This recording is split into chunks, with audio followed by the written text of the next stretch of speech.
fits me like a glove, glove, glove. From heaven up above, above, above. I'm giving you a shove. If you don't give me some love. Welcome to Night After Night, a podcast about 8 seasons in a row. I'm Lisa Fernandez, I'm Chris Jaiwana. Hello. and your accent is way better than mine. We're about to review an episode from season 6 of Laverne and Shirley, I Do, directed by Phil Perez and written by Cindy Beagle, Hi Cindy, and Lisa Kite. And I do believe Chris will have facts about them way deeper into the podcast. Indeed, we'll have a bit of good facts there, especially about the two of them, the writing partnership, as well as Phil Perez, who is also a technical coordinator. Yes. I would also like to thank Cindy for sitting down and submitting to a mini interview in this podcast. And we'll be interweaving facts that she gave us. You can't see it, but I'm giving a thumbs up to this piece of information. Yay! And here's what the episode's about. The girls are stunned when two of their British rock idols, Derek DeWoods, played by Eric Idle, and London, played by Peter Noone, arrive at Cowboy Bills one afternoon. While the rich rockers mainly have their money on their minds, including incredibly severe property taxes from across the pond, they nevertheless invite Laverne and Shirley to a wild party that's about to take place at Blue Jay Way. Though Shirley tries to avoid imbibing anything at the drug-laden party, both girls get incredibly high off of marijuana-laced brownies. Derek and London lay eyes on the girls and realize that they're the way to their tax-free castles. Realizing that they can marry two American citizens, they propose to the girls and drag them off to Las Vegas. What happens when the girls get too stoned to function at the ceremony? What do you think about this one? Well, I think it was a pretty groovy scene. I'm not sure how much I will be able to say it without a voice. Well, actually, okay. Jokes aside and everything, I was delighted by many parts of this episode. It was kind of a delightful romp in many ways.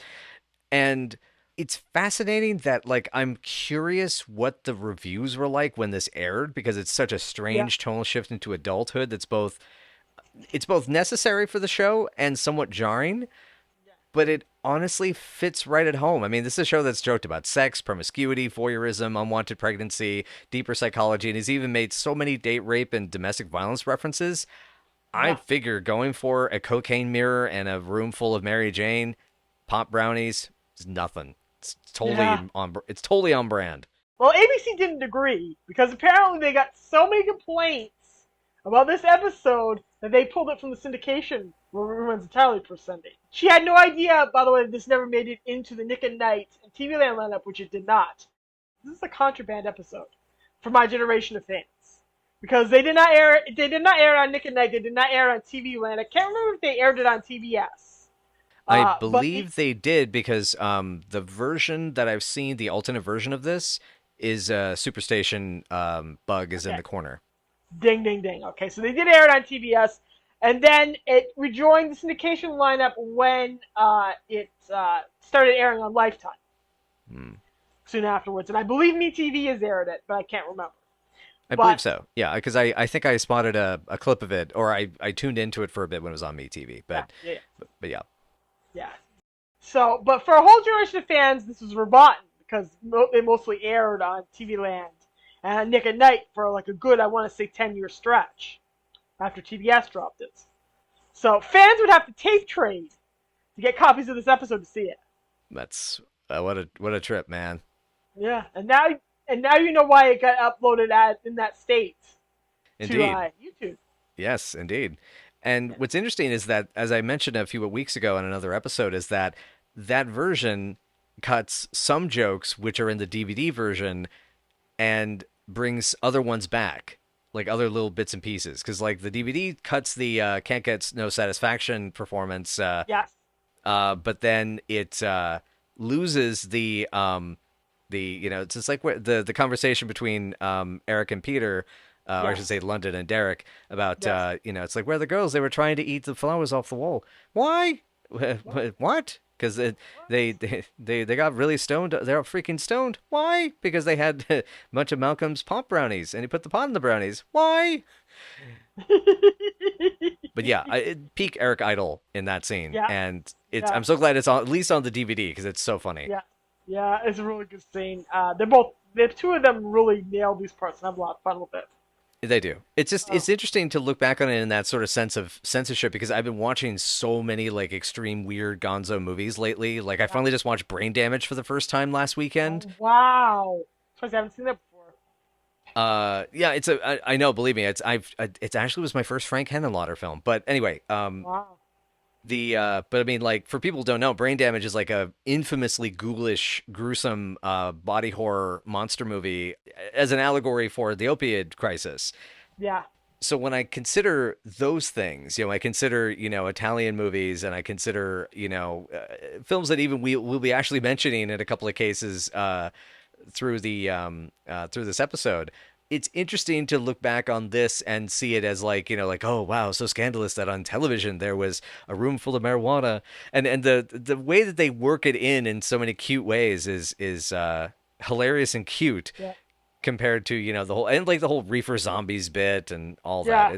It's a trip. Reefer zombies. Reefer zombies. When I watched this episode with my mom, Oh, she poor grabbed Shirley. my arm. It's like reefer zombies. Oh, beautiful. That's terrific. So, like I said, the whole notion of that this definitely lands the show in the swinging 60s. We are in swinging London, in a way, as far as we can get in California. And we see the girls deal with a very adult situation, several very adult situations.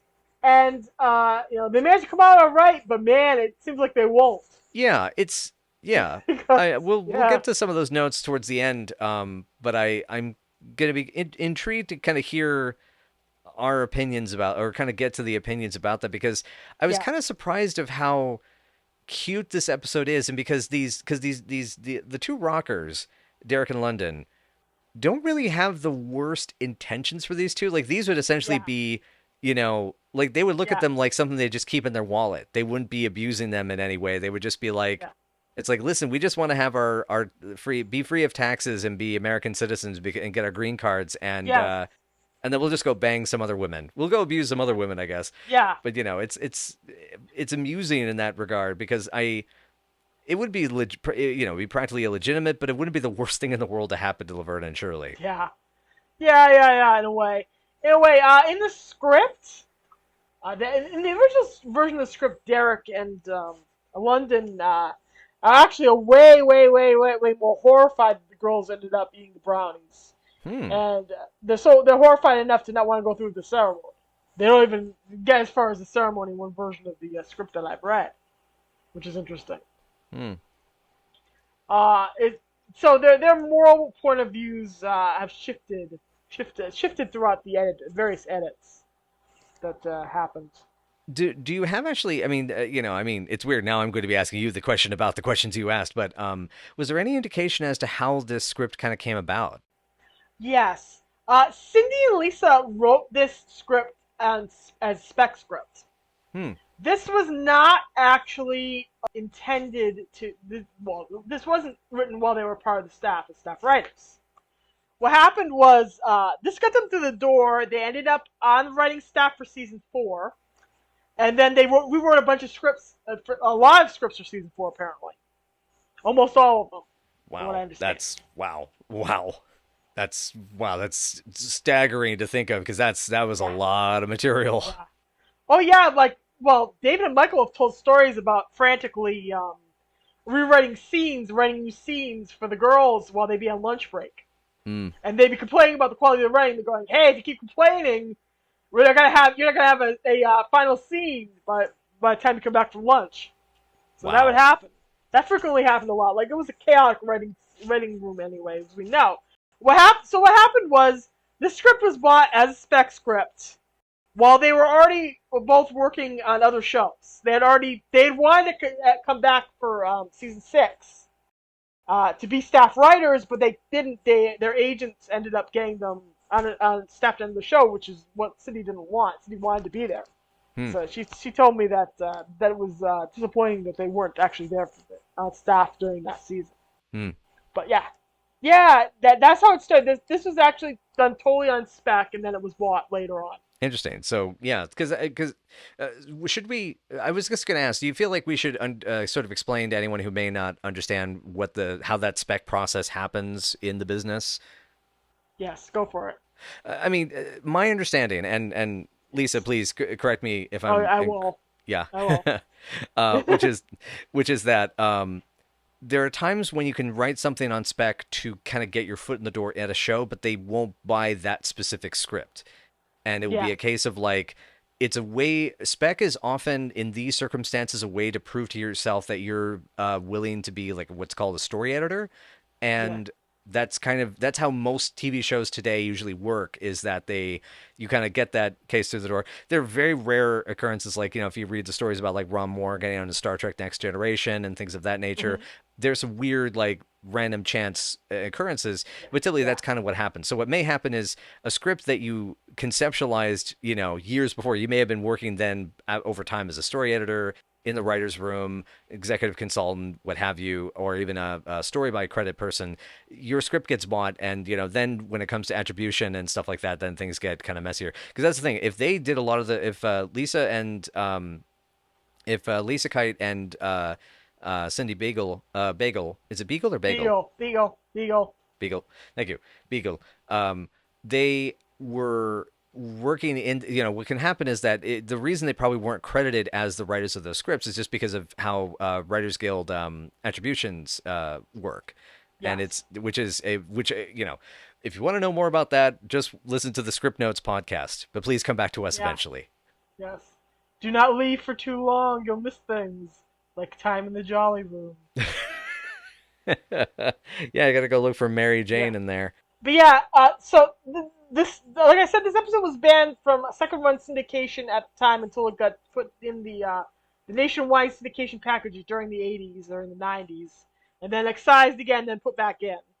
Uh, do you know the only other episode that apparently got parental complaints and complaints to the point where they sponsors actually pulled out? 'Cause sponsors did pull out because of this episode. Interesting. Yeah, they lost sponsors because of this episode. The only other episode that did that was Who's Papa, of all episodes. What? Yeah! People got really mad because they thought Shirley saying at the end of the episode that she was glad she wasn't adopted spat in the face of adoptive parents, which, considering the speech that happened before, that doesn't make sense, but apparently people felt that way. Right. Oh my God. But like I told Cindy, I was like, "What, really?" Because that makes a beautiful statement about how important adoption is and how good it is, Yeah. and how a family is a family no matter what. And it's Oh, like she totally. said, "Yeah, that upset people." I'm like, "Geez." Because I mean, today, we're recording this in the middle of 2022. This is during the tumultuous period of the Roe v. Wade overturning by the U.S. Supreme Court. The adoption discussion has been blowing up on social media and a lot of different outlets, and we've been thinking about this. We've been hearing a lot of people's stories, hearing how Who's Papa, which handled those concepts really well and really, tactfully and in my opinion, tastefully. That is shocking that was the one that got people Yeah, upset. Oh my God. yeah, yeah. That's, People are gonna people no matter what. yeah, people gonna people. Um, People are gonna yeah. people. Yeah, I mean, this reminds me of like listening to the community in Parks and Rec when they have someone that's like they come in with a complaint like it says don't drink the water and so I drank it anyway and now I have an infection. I'm calling to complain. Yeah, yeah, yeah, yeah. People are a-holes that way. I don't want to be mean, but This also is a context of how we look at people's perspective of these aspects of popular culture and these sort of elements because I will say like cocaine, in my opinion, is no freaking joke. I have known people who've been addicted to it.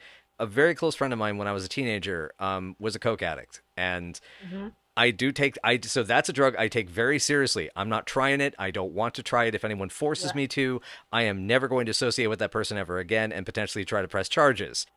But it's a case of where, that being said, I feel like you could still make a damn joke about it. You could still, yeah, but then again, you and I are writers. We're very pro First Amendment, freedom of speech kind of stuff. So anyway, but yeah, yeah. just Yeah, yeah, yeah, yeah. I'm amazed at what upsets people when it comes to fiction narration. So like, people are gonna people.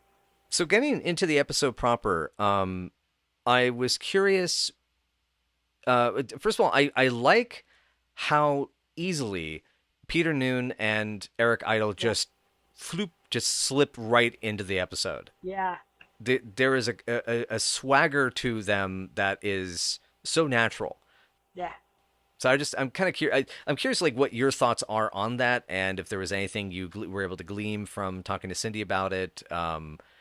And particularly also because I know you're more of a fan of that era of rock and roll, like you're more Yeah. familiar and knowledgeable. What was it like for you seeing Peter Noone in this episode? Was this your first time seeing him in a TV show when you were growing up, or was this after you had seen his other appearances? My mother was a big 60s rock fan. She did a lot of, as I said before, did a lot of stuff with fan clubs, so I was already familiar with him before I saw this episode. There was a Herman's Hermits movie that exists, and we watched that. It actually airs on TCM every once in a while, so I was already familiar with his acting style before this. Per Cindy, these characters were not supposed to be rock stars at all. They were supposed to be doctors. And interesting. yeah, and along the way, what happened was Penny said that I don't can they be rock stars because she wanted to work with Stephen Bishop in particular. Right. Oh yeah, because Steve Bishop. Yeah, we'll talk about him a little bit more. But he was a friend of Art Garfunkel's. Yeah, exactly. Yeah, exactly. And the two of them were dating at this point in time. But she really wanted to work with him. She wanted him, so she said, "Can't they be rock stars?" So what happened was, even though the script was already finished, they rewrote it to make them rock stars along the way. But they had to rewrite the whole script. As Penny said, "I don't want them to be doctors. I want them to be rock stars." So that's what happened. Truth be told, that actually makes it a little more dynamic and interesting. Because if they had just been doctors, I'd be afraid of rehashing any of the lines or bits of dialogue regarding Dinner for Four. Yeah, I was actually just thinking about that. They might repeat Dinner for Four. Mm-hmm. I mean, it would be incidental or unintentional, but that would be a concern that I would have. Yeah. Exactly, me too. So that in the end, everything works out. It worked out for a reason. Yeah. Yeah. So that was her bit of insight on what it was like doing the pre-production. So the two of them we worked the script, so it is now about two rock stars, and that's how it changed. It's pretty cool. Yeah. Peter Noone at this point, for when this episode was made, I mean, he already done tons of guest performances through the 60s and 70s. I mean, it was pretty old hat. And yeah. And of course, interestingly, him and Stephen Bishop are also one of the guests at Heartland in Sgt. Pepper's Lonely Hearts Club Band. Yep. Because I mean, when you look at IMDb, there's freaking everybody at that movie. So yes. But yeah, so I mean, but it's cool. And Stephen Bishop, we should mention him before we get too caught up in things, because he plays Malcom, the guy who ends up spiking the brownies. Yes. And he was a longtime singer-songwriter who did a handful of acting performances through the 70s and 80s. He was a buddy of John Landis's, so he's in like Kentucky Fried Movie, Blues Brothers. Yes, sadly, he is in the Twilight Zone segment. We will not be discussing that at length. Yeah. But yeah, he was discovered by Art Garfunkel and gave him a break by I think using a couple of the songs he had written in on one of, what was it, Breakaway? I think it was one of those albums from from like 75. Yeah, I think so. I think that'd be about right. And as mentioned, he is an American, so he is not a Liverpoolian. Yeah. Yes. So that is quite the accent he has to put on. Yes, indeed. So we get all kinds of friends of Penny, and Eric Idle is still incredibly proud of this episode. Yes, yeah. Whenever anybody asks him about it, he goes, "Oh yeah, people don't know I married Laverne. I loved marrying Laverne. I loved working with Penny." Yeah. He'll say it till the cows come home. He's so proud of that moment. He's so proud of that episode. Part of me wonders if that's also a way of like him sort of saying to this day he wishes he had gotten the chance to work with Penny more, because it sounds like Possibly. Penny Marshall sounds like such a blast to work with. And when you see what it was like on when you see this episode, there are so many pieces you get to you would have had this looks like a fun episode to have worked on. That's one of the reasons I think I really enjoyed it as well. Is like I can practically imagine being on set trying to keep a straight face during rehearsals and getting to build the set and getting everybody into costume, seeing all the party goers at the party and getting to costume and all that. So yeah. Per script notes, by the way, those outfits are supposed to look like stuff that'd be worn on Hullabaloo. That's awesome. That's the script. No, I've seen two different drafts of the script for this episode, and that's one of the main things. It's supposed to be outfits that look like hullabaloo. Mm-hmm. They belong in hullabaloo. So the song "Love, Love, Love" was actually written by Stephen Bishop and Eric Idle together. Oh, that's They wrote cute. I the love song. that. Yeah, they wrote the song together. Cindy said that she did not, in fact, have anything to do with the song. She heard the song for the first time later. It happened after she already written her draft. In fact, when she arrived on set and got to watch the episode be taped, the jolly room and all that stuff was not in her original draft. She was sitting there stunned, trying to see what they got away with when it came to I jolly room and all that Oh, stuff. I bet, yeah. Because the Yeah, thing that's kind of wild about it is that this feels like an episode done today, but it's from 1980, 80-ish, yeah, 79. Yeah, it's 1980, right, at this yeah, point when this yeah. aired? Yes, we're definitely in 1980. We're about in 1980, 1981. Right. Should And be around there. because the way that like marijuana, the pop brownies, the Jolly Room, Yeah, like yeah, the mirror, and then shaking the cocaine off of it, like all of that is stuff that you see. Like that's Tuca and Birdie, that's Broad City, that's yeah, Spaced. I mean, even yeah. Spaced didn't kind of Yes. go this far, although they did definitely Yeah, reference it. yeah, But like, yeah, because like my friend Vanessa has a story that she was listening to the commentary tracks for the commentary track on the Space DVDs for the Tires episode, the Rave episode. yeah, They had to, they were talking about how one of the things that was important to them was to show drug use is something that can be done casually and doesn't mean you're free from addiction or you've never tried it. And yeah. that was important to them to show that by having the scene at the end. They're all on X. They're all on ecstasy, and and so Vanessa's watching this commentary track, and her mom comes in and realizes this, and scandalized goes, "Daisy, how could you?" Shout out to Susan. She was a wonderful, wonderful woman, and miss her very much. Aw, yeah, yeah. Seems like a cool person. But that, not to undermine how hilarious this thing is anyway. Like whether they were drunk or goofy or whatever, it's not only is it pot humor, people stoned on pot humor. It's really good people stoned on pot Yes, humor. yeah, yeah. It's funny. So It's very, very, very funny. it's impressive on multiple levels. So I'm very surprised, but kind of delighted by how much they got away with. And even the writer herself, shows up on set. One of the writers shows up on set, and she is like, whoa. Yeah, yeah, yeah. She had absolutely no idea when the boys walked in that jolly room. Uh, I still don't know who came up with the idea of the boys walking around like Simon and Garfunkel because she wasn't involved. That wasn't her idea. I think Mm-hmm. from my grasp.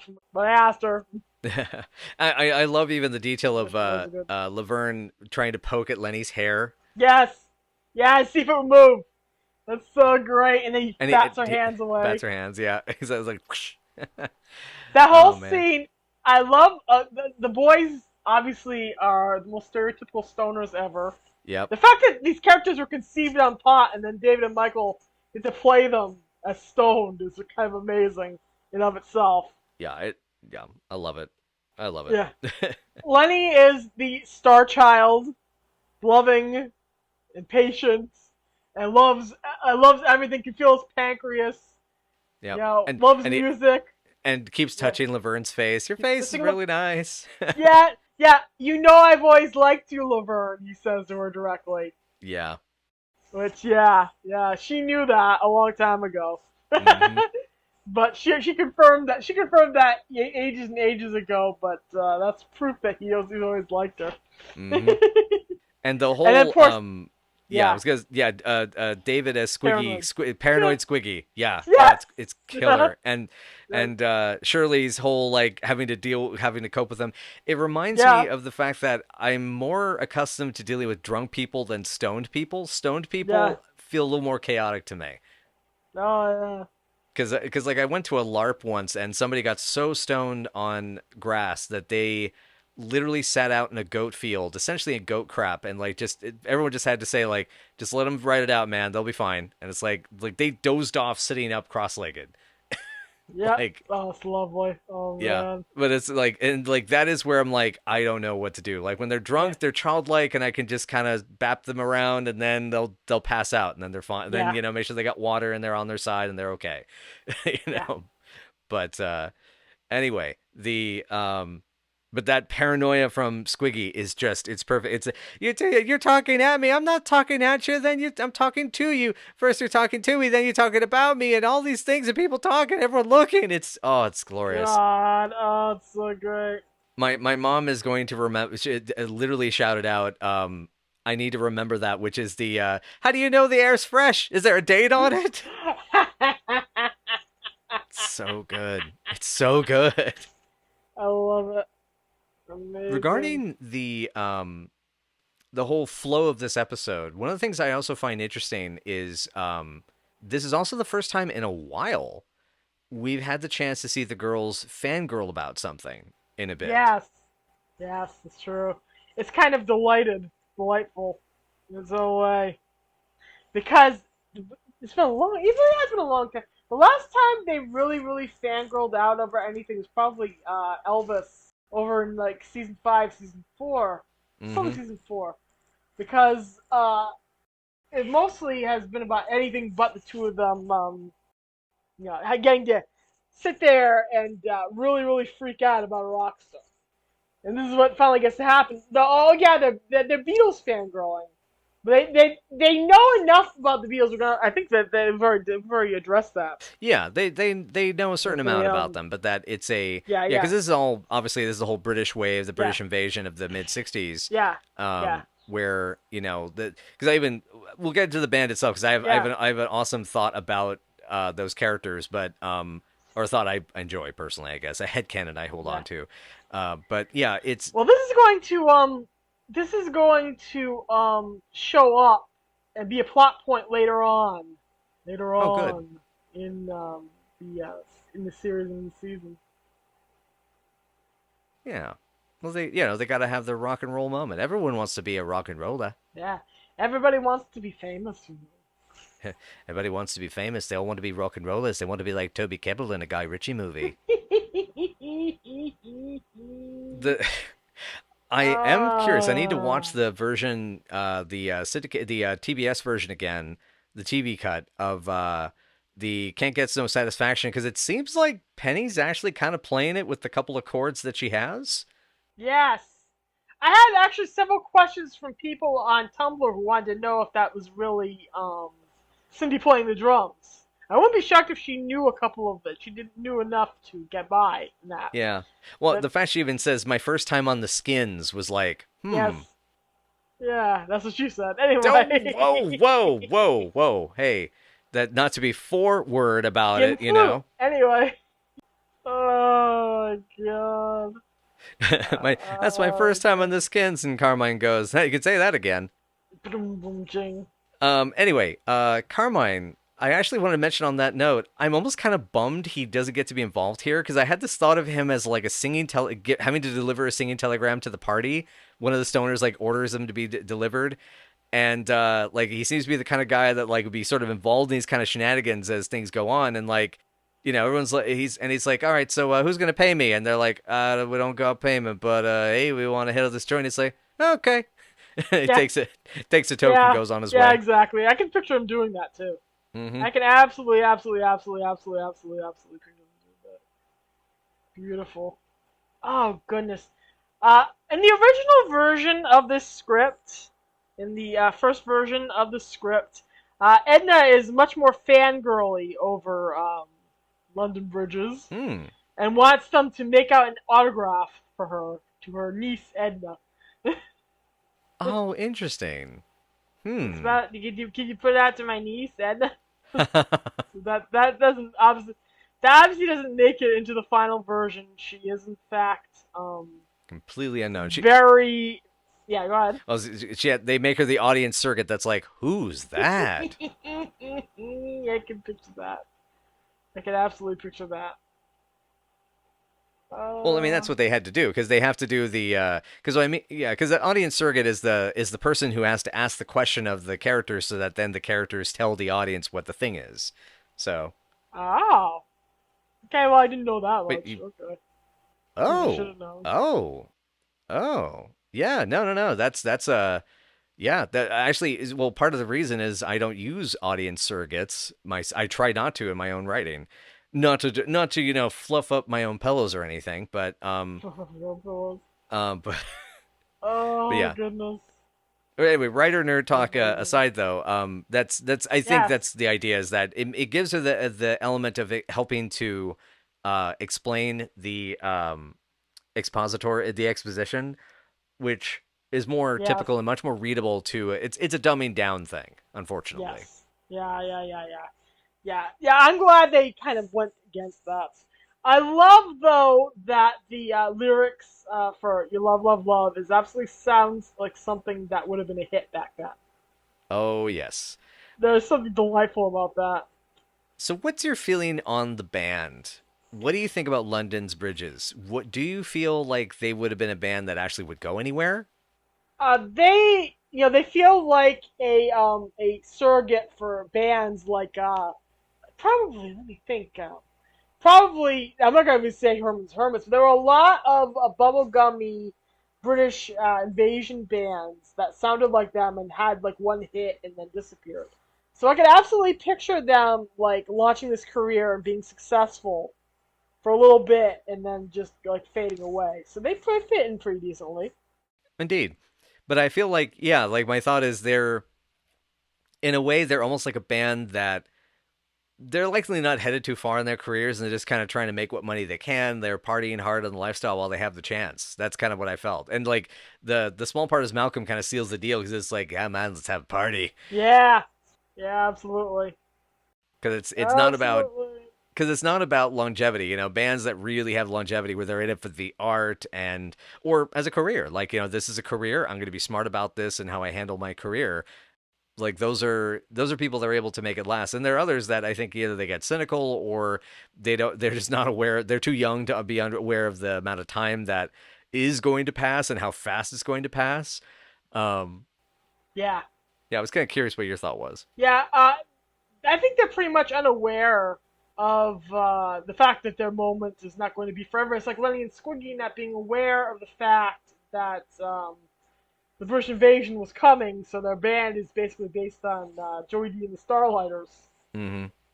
So I think they think that this is going to last forever, which is why they're buying their castles. The big Yeah. giant castles, they're going to be landlords. And Oh god, they are going to be landlords. They'll be landlords, lords of land, and then they'll annex their castles in the 70s or the 80s and sell them off to Jean Rollin porno productions. yeah, um oh god, I can picture it.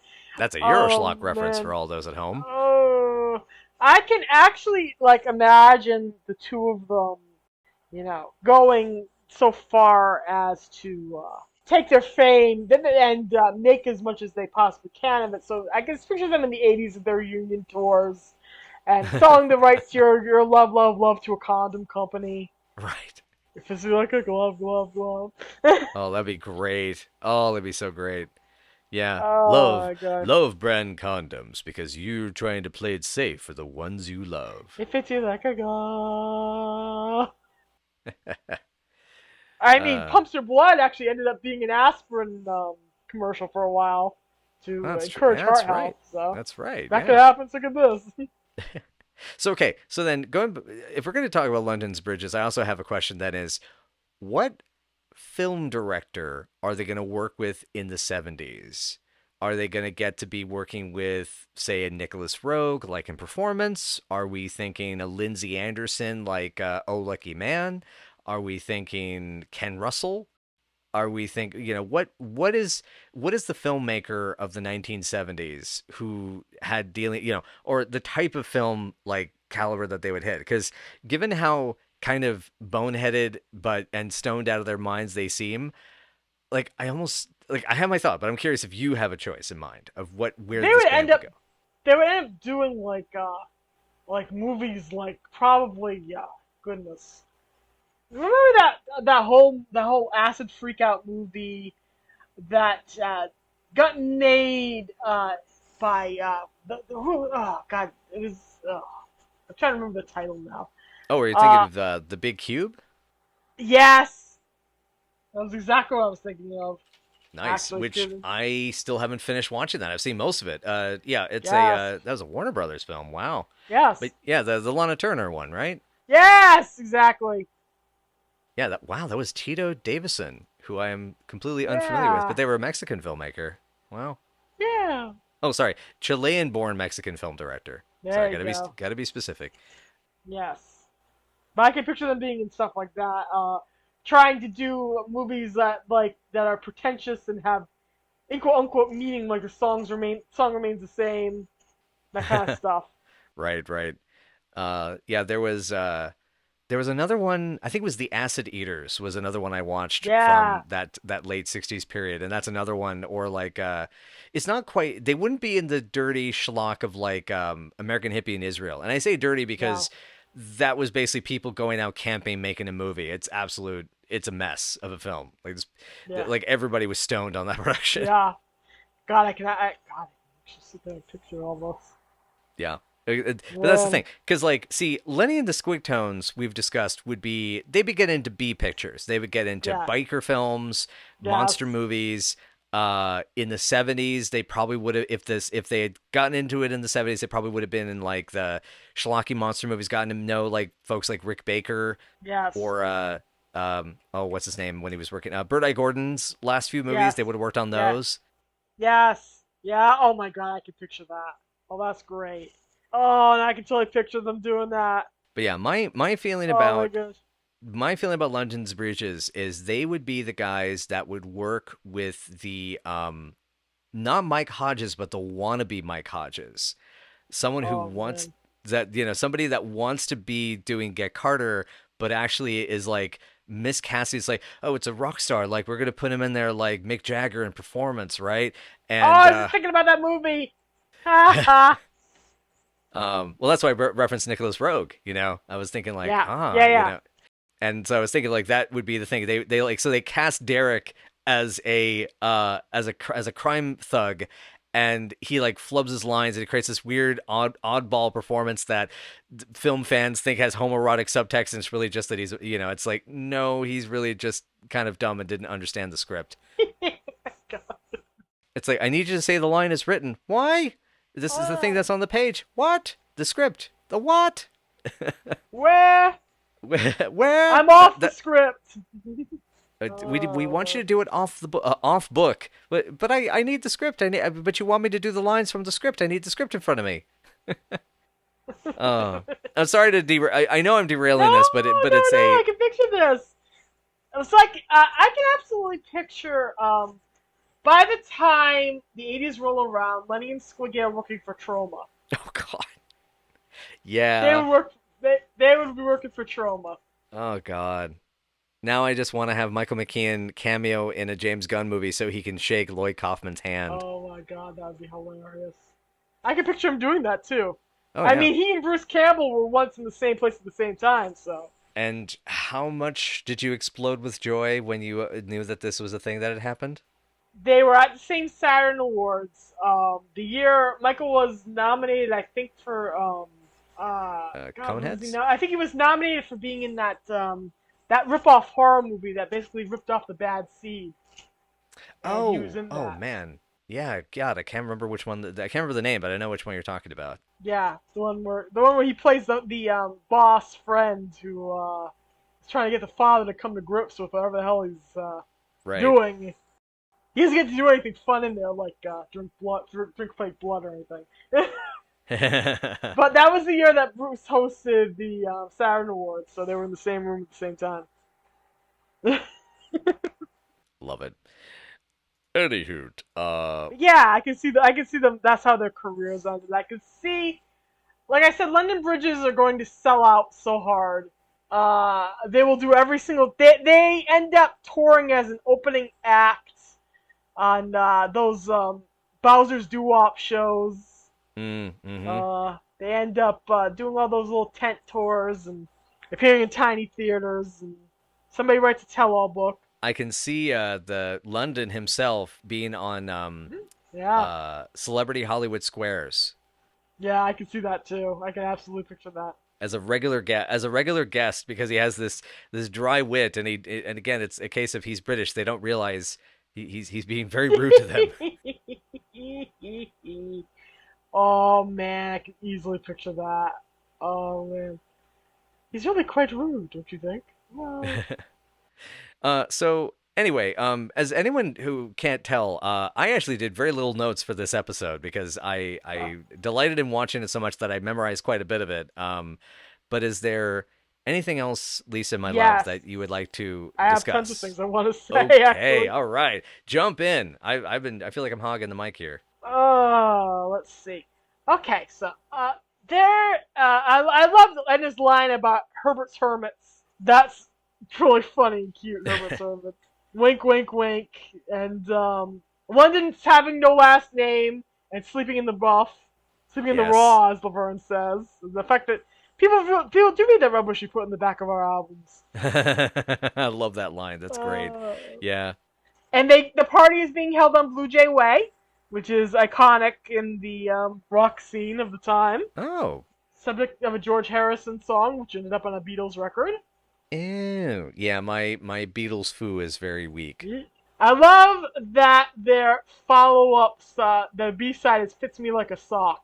Which Right. is a great Yeah, line. your love fits me like a sock. I love Fits Me Like a Sock. The fact that we get flashback that this is not a brewery party, we have to be classy.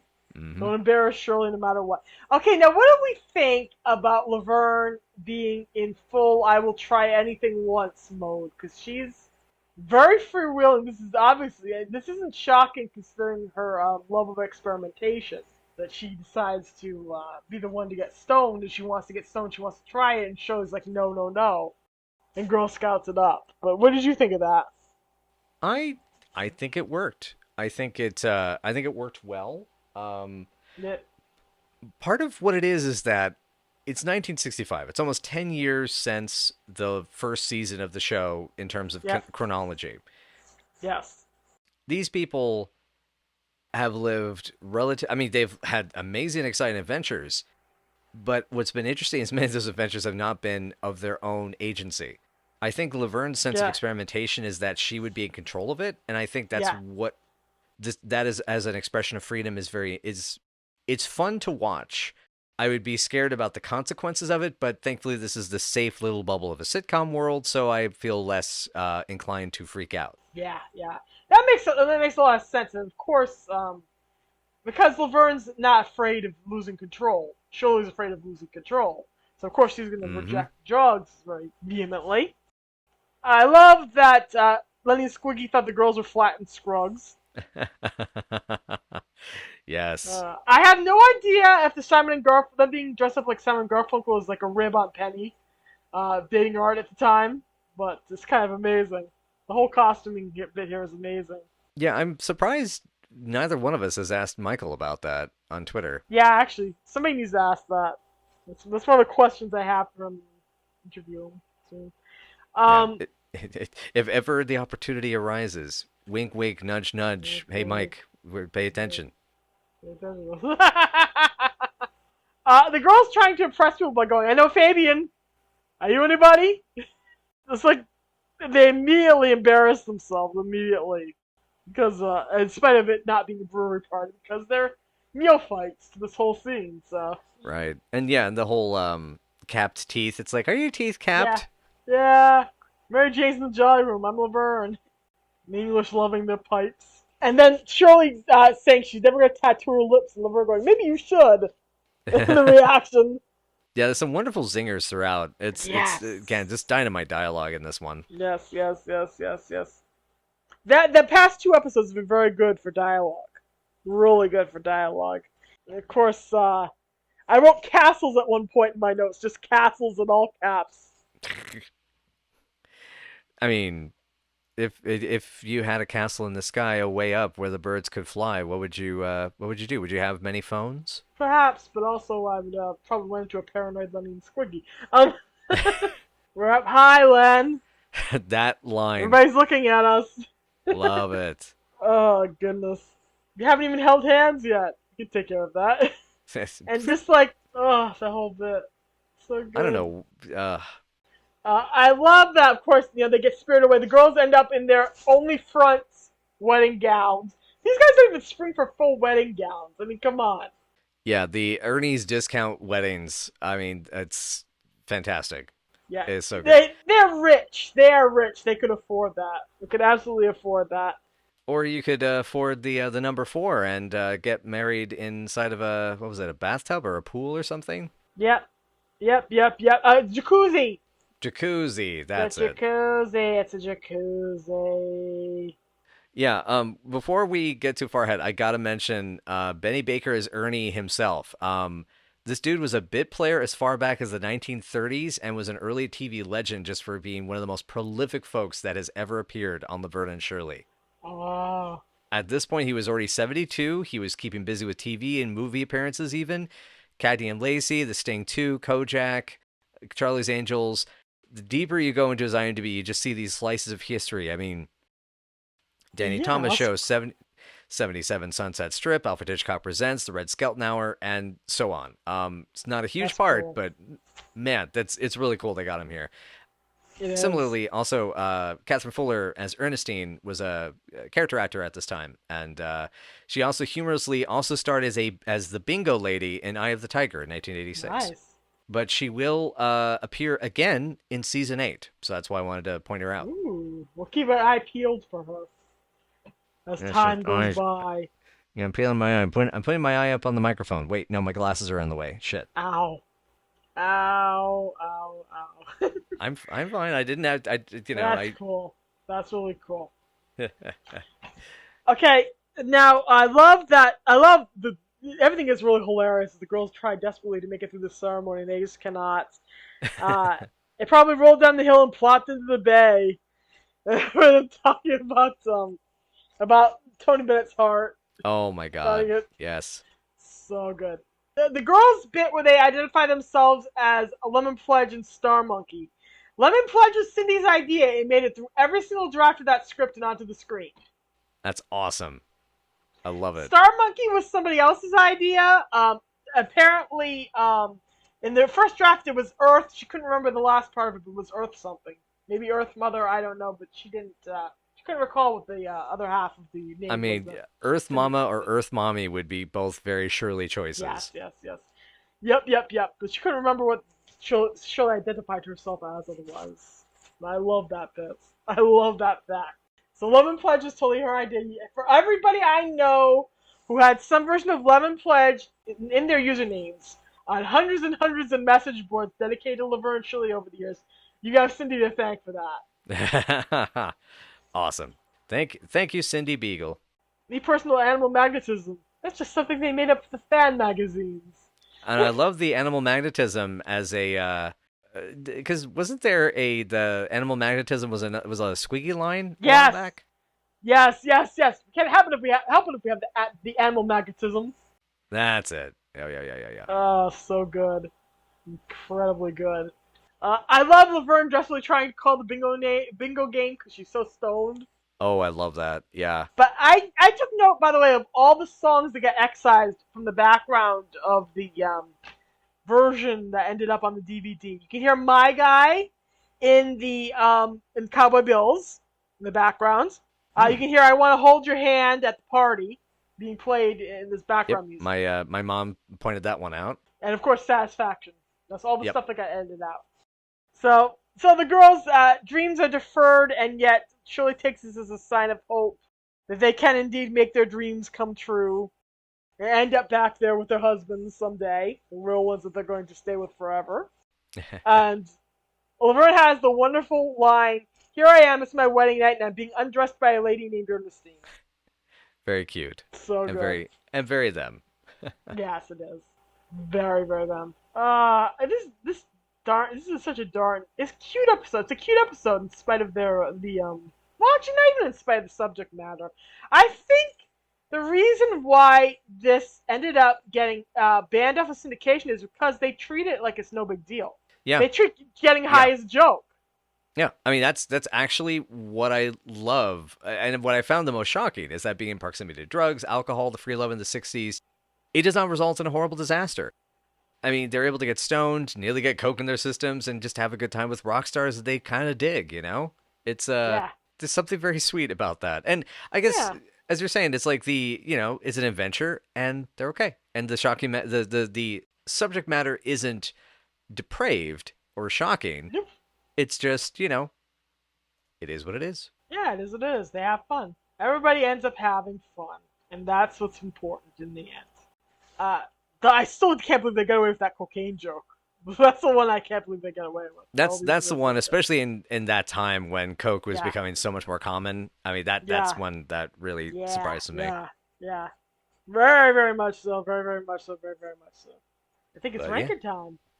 I think it is ranking time. How are you ranking this one, my lovely lady love? Oh, this is a darn solid 9. This is a 9.9. I love this episode. Dang, Um, man. It's fun. It's ridiculous. It's got a lot of spirit in it. The girls get their Vegas wedding that doesn't work out, and yet, in spite of it all, they get to have fun. We got some stellar performances from Eric Idle, which need to be seen, and from Peter Noone, who acquits himself very well. And the boys, as Simon and Garfunkel, must be viewed. We believe this is a darn good one. It's just fun on the bun. What did you think? I'm gonna give this, I think, a 9. Yeah. The only weakness is just because it's hard to find a good kind of complete version that puts all the parts back together. Yeah. So at that point, like because one of those, I would hold off a little bit of judgment just because of those edits. But the as well, I would have liked to have had something a little meatier for the tag scene. The tag scene's sweet, but I would have liked something where like they come back home and there's some little like put a pin on it kind of conclusion about where London Bridges goes afterwards. Yeah. Because often these gals get essentially left at the altar, so to speak, multiple times, multiple episodes. We never find out what happens to those people down the line. And I would have liked to have seen the result. Because it could be that, they blow the show. Like they something goes wrong. It turns out they're all married already, and their wives, come to take them back home to England.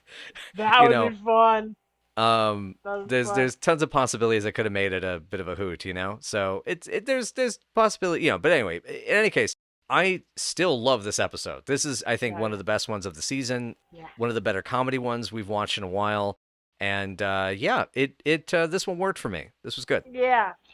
This is a good one. This is an important one. And actually, we are going to meet up with one of Laverne's ex-grooms later in season 7. So again, I wonder whatever happened to that guy. Yeah. Yeah. Right in the title, baby. Yeah. I listen. I had for those folks who don't know, I had to rip all the episodes finally because I'm a little worried about my DVDs going. So I made sure to digitize them first before they could die on me. They go kapoots. Yep. Unless we know some titles now. That's it. I've seen titles from both sides now. From up and down. Near and far. But yeah, is there anything else you want to mention? Any other notes you want to bring up? Quotes you want to discuss? Anything like that? Nah. I pointed out all the ones I really, really liked and all the best little tidbits. Awesome. So yes. Well, rock and roll. Excellent. All right, thanks everybody so much for joining us again for Night After Night. And if you'd like to know more, please join us at Night After Night Pod on Facebook, Tumblr, WordPress, Patreon, or YouTube. Or you may even possibly find us on the Twitters at Night Aft Night PC. And we hope that you had yourself a good time. Let us know what you think of this episode. Throw some bucks at the Patreon if you would like to support the channel and get us some incentives towards doing the Laverne and Shirley cartoon show. As well as any other possible things that you may want us to do. But, yeah. So, Lisa Day, what do we got next? I actually don't even have my notes of what we're watching next, because this is the last of the batch. You have not seen that yet. Carmine begins a career in stand-up comedy, but he strikes a sour note with his friends when he turns to insult comedy to make the zany ragu a household name. This is But Seriously, Folks. Wow, that's a serious butt. Yeah. I mean, look at those cheeks there, man. That's a serious butt right there. Oh, God. Damn. Wow. Okay. That cheek's moving this way. That cheek's moving that way. Oh, my God. It is farting all over the audience. Wow, that is a serious butt, folks. Oh, my God. Oh. You're welcome. You're welcome. And you remember, ladies, I'm not single. This wonderful one is all mine, and I'm all hers. Anyway, but until next time, folks, we will see you. Thanks again so much, and let's see what happens when the big ragu. See if he gets turned into some ragu on account of angering the wrong person with their comedy. Always a possibility, and this is the final episode that Penny directed for the show. Oh my god! Dun dun dun. And remember, kids, if you're gonna do coke at a party, make sure to use both nostrils. Have fun.